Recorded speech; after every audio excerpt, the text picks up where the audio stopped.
Hey guys, today I'm going to show you how to draw hair. It's going to be very easy and this is going to be a real-time video, so it won't be sped up. There is no time lapse, and the best part is it only takes 10 minutes to draw this entire thing. Okay, welcome back to Velga the Observer. My name is Velga, and in this channel I do two things. I do fantasy world building, where I craft my own stories using artwork I draw myself.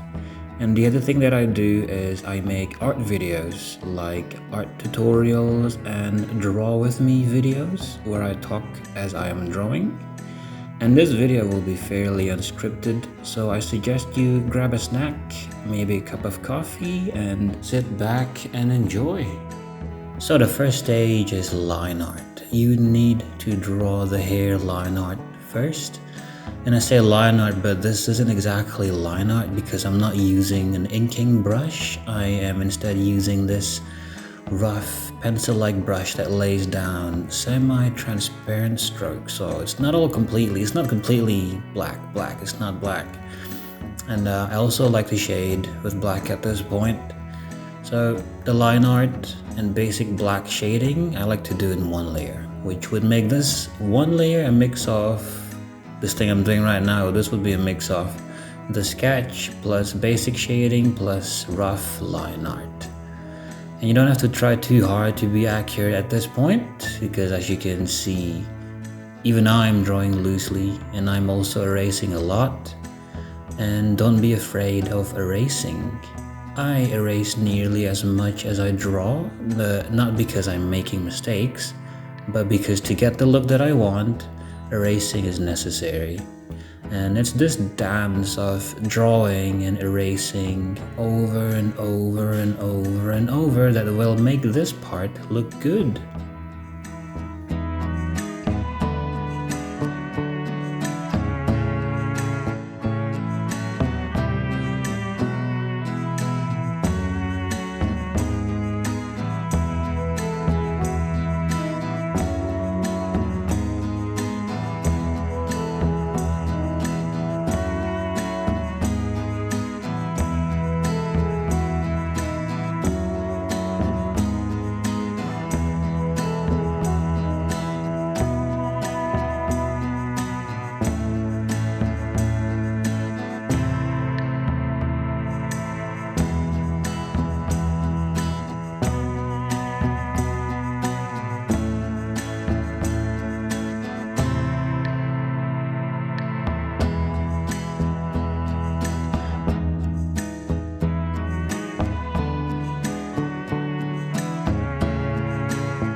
Next is the blocking and flat stage. So you're supposed to do this beneath the line art layer, and again, you don't have to be overly accurate. If you look around the edges of the silhouette of this hair, a lot of the ends of the hair don't exactly come to a proper point.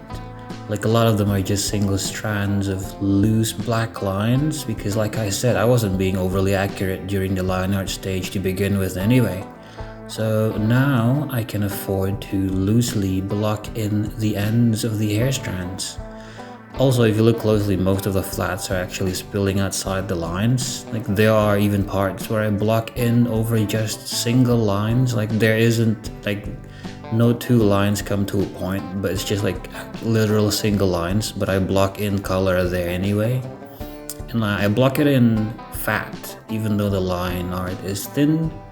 So it's just spilling everywhere. And there are also parts where I block in hair strands with color, even though there is no line art there. It's like a ghost. It's like spooky flats.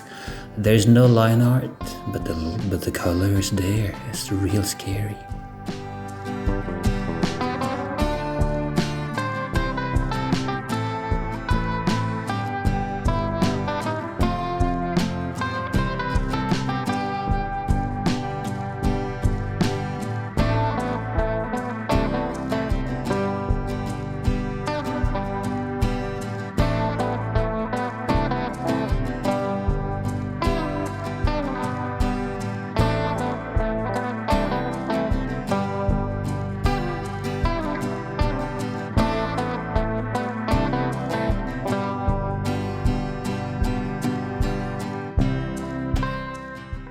Up next is the basic coloring stage. So this is the third stage now. It's up to you whether you want to just alpha lock at this point or you want to make one new layer for just the darks and one new layer for just the lights.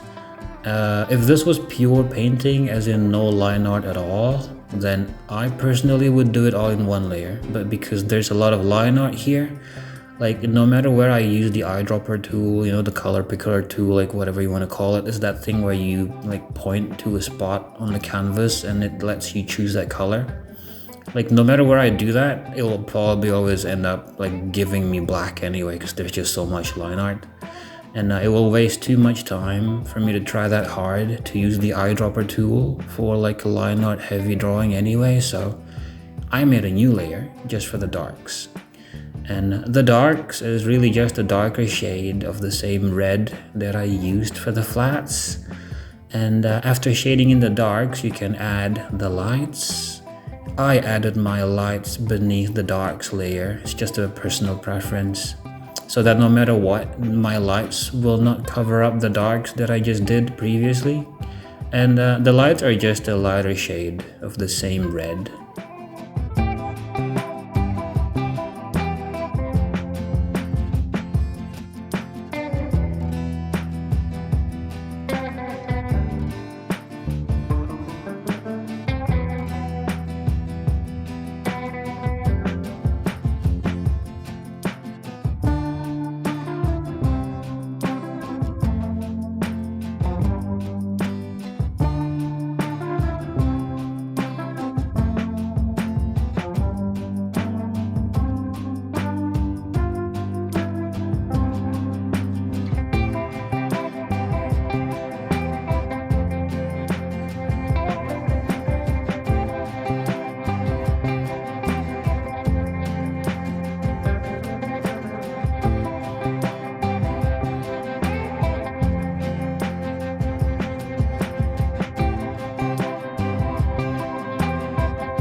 And now the fourth part, the final part, is where you make one new layer on top of everything and you draw over the entire thing.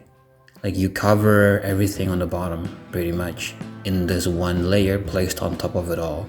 So this is the part that adds dimension, I would say, and makes everything look 3D.